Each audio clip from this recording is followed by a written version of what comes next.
आप सभी को प्यार भरा जय माता दी। स्वागत है आप सबका हमारे एक और नए ब्लॉग में।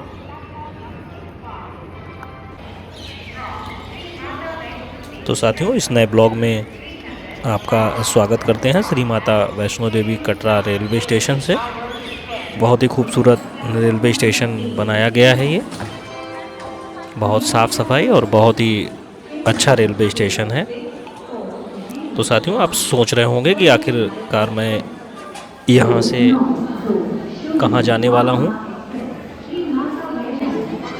तो साथियों, मैं आपको बताना चाहता हूँ, अगर आप लोग भी माता वैष्णो देवी दर्शन करने आते हैं और इसके बाद अगर आप कहीं और घूमने जाने का प्लान बनाते हैं, तो आज आपके लिए लेकर आया हूँ एक बहुत ही बजट हिल स्टेशन, जहाँ पर आप माता वैष्णो देवी के दर्शन करने के बाद या देश के किसी भी कोने से अगर आप वहाँ जाना चाहते हैं तो आप वहाँ जा सकते हैं। बहुत ही अच्छा हिल स्टेशन है। पहले साथियों, ये सनराइज़ का आनंद उठाइएगा।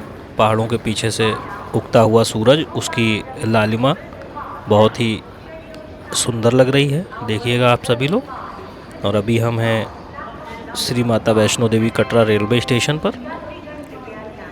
देखिएगा, बहुत ही खूबसूरत दृश्य है। तो दोस्तों, अब बात करते हैं कि हम यहाँ से कहाँ जा रहे हैं।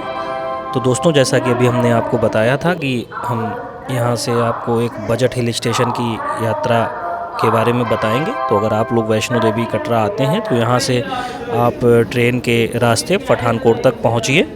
जी हाँ, हम बात कर रहे हैं पठानकोट के पास स्थित डलहौजी हिल स्टेशन की। तो यहाँ से आप ट्रेन पकड़िए, किसी भी ट्रेन से आप पठानकोट तक पहुँच सकते हैं। उसका किराया मात्र 95 रुपये है। वहाँ से ट्रेन पकड़कर आप आ जाइए पठानकोट। तो वहाँ आने के बाद आपको जाना होगा पठानकोट बस स्टेशन पे। यहाँ आने के बाद आप यहाँ से डलहौजी के लिए बस पकड़ सकते हैं। पठानकोट से जो बस आपको डलहौजी पहुँचाएगी वो इसी बस स्टैंड से जाती है। तो यहाँ आने के बाद आप जानकारी कर सकते हैं और यहाँ से बस पकड़ सकते हैं।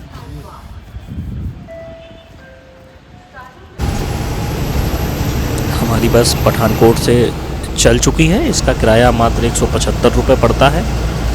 पठानकोट से डलहौजी की दूरी लगभग 80 किलोमीटर्स के आसपास है, जहाँ पहुँचने में आपको 3-3.5 घंटे लग सकते हैं। 80 से 100 किलोमीटर का ये रास्ता है। तो साथियों, हमारी पठानकोट से डलहौजी की यात्रा शुरू हो चुकी है।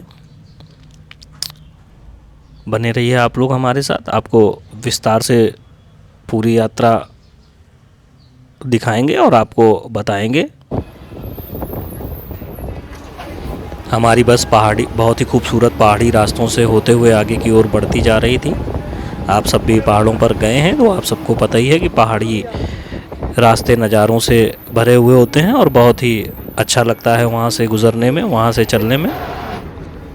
तो हम लोग भी खूबसूरत नज़ारों का आनंद लेते हुए डलहौजी की ओर आगे बढ़ रहे हैं। बहुत ही अच्छे नज़ारे हैं यहाँ पे। देखिएगा दोस्तों।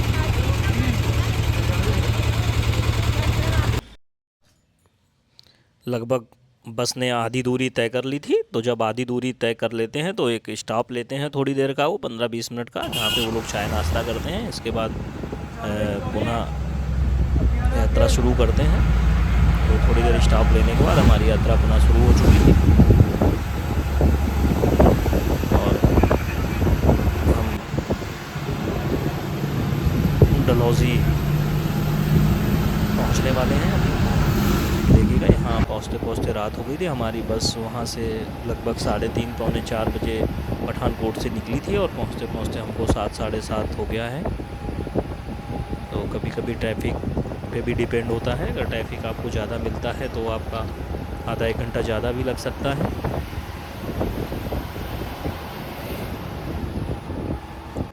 तो फाइनली अभी हम डलहौजी पहुँच चुके हैं। ये यहाँ की समय सारणियाँ हैं सभी बसों की।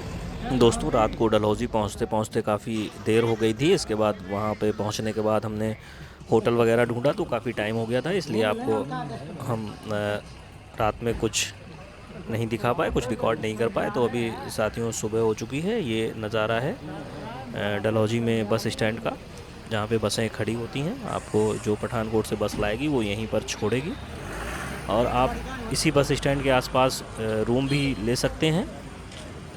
बहुत महंगे रूम्स नहीं हैं, आपको 600-700 रुपये में 2 लोगों के लिए बढ़िया स्टे करने के लिए साफ़ सुथरा अच्छा सा रूम मिल जाता है यहाँ पे। तो साथियों, अगर आप लोग भी आते हैं तो कोशिश करें बस स्टैंड के पास ही रूम ले लें। ऊपर सुभाष चौक या गांधी चौक या माल रोड की तरफ रूम ना लें। यहीं पर बस स्टैंड पर रूम लेने के बाद अपना लगेज वगैरह जब आप रूम में रख देते हैं, इसके बाद आराम से वॉक करते हुए पूरा डलहौजी एक्सप्लोर करिए। आप जो भी वहाँ पे लोकल घूमने लायक जगह है वो वहाँ पे घूमिए, वो आप वॉक करते हुए आराम से घूम सकते हैं। तो साथियों, सुबह हो चुकी है और सुबह हम आराम से घूम रहे हैं यहाँ पे। अभी हम लोग जा रहे हैं सुभाष चौक। अभी हम Subhash Chowk view point walk करते हुए यहाँ से पहुँचेंगे। तो बस स्टैंड से अगर गांधी चौक की बात करें तो गांधी चौक की दूरी लगभग 2 किलोमीटर है। वो आप वॉक करते हुए आराम से नज़ारों का लुत्फ़ उठाते हुए आराम से पहुँच सकते हैं। बहुत ही बजट और बहुत ही अच्छा हिल स्टेशन है। और अगर आप बर्फ़बारी भी देखना चाहते हैं तो यहाँ पे 15 जनवरी के बाद अगर आप पहुँचते हैं तो यहाँ बहुत ढेर सारी बर्फ़ गिरती है। तो इस बार हम जनवरी में ही आए थे, लेकिन यहाँ पर बर्फ़ नहीं मिली हमको। तो अगर आप बर्फ़बारी देखना चाहते हैं तो 15 से 20 जनवरी के बाद का समय अगर आप यहाँ पर आते हैं तो बहुत ही अच्छी स्नोफॉल होती है। यहाँ पे बहुत अच्छी बर्फ़बारी होती है। मैं इससे पहले भी 2 बार यहाँ पे आ चुका हूँ। तो एक बार मैं 22 जनवरी के बाद आया था तो यहाँ ढेर सारी बर्फ़ पड़ी हुई थी। तो ये देखिएगा साथियों, ये अभी हम सुभाष चौक पहुँच गए हैं। यहाँ पर लिखा हुआ है आई लव डलहौजी। पीछे बहुत ही खूबसूरत माउंटेन्स हैं, बहुत ही खूबसूरत नज़ारे हैं। तो यहाँ पर आप सुभाष चौक जा सकते हैं। सुभाष चौक में थोड़ी देर रुक के आप यहाँ से नज़ारों का लुत्फ़ उठा सकते हैं। देखिएगा आप सभी लोग, बहुत ही अच्छे नज़ारे हैं यहाँ पे। ये यहाँ पर चर्च है, सेंट फ्रांसिस चर्च है डलहौजी का, सुभाष चौक पे ही बना हुआ है। आप यहाँ पर भी एक्सप्लोर कर सकते हैं, यहाँ पर भी जा सकते हैं। और ये यहाँ का टैक्सी स्टैंड है। तो साथियों, डलहौजी आने के बाद आप यहाँ से टैक्सी करके खजियार, टैनकुंड, काला टॉप वो सब यहाँ से जा सकते हैं। ये देखिएगा पहाड़ी घर कितने खूबसूरत बने हुए होते हैं। साथियों, डलहौजी में घूमने के लिए 2 ही पॉइंट्स हैं, एक तो सुभाष चौक है और दूसरा गांधी चौक है। तो सुभाष चौक घूमने के बाद अब हम गांधी चौक की तरफ आगे बढ़ते जा रहे हैं।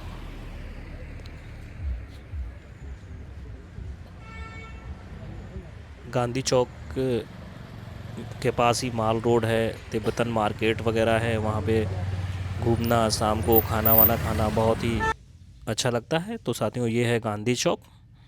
यहाँ पर आप लोग घूम सकते हैं आराम से। मॉल रोड भी है, कुछ शॉपिंग करना चाहें तो शॉपिंग भी कर सकते हैं। दोस्तों, इस ब्लॉग को यहीं पर ख़त्म करते हैं। अभी आगे आने वाले ब्लॉग में आपको दिखाएंगे खजियार, टैनकुंड वगैरह। आप सभी को जय माता दी, शुभ रात्रि।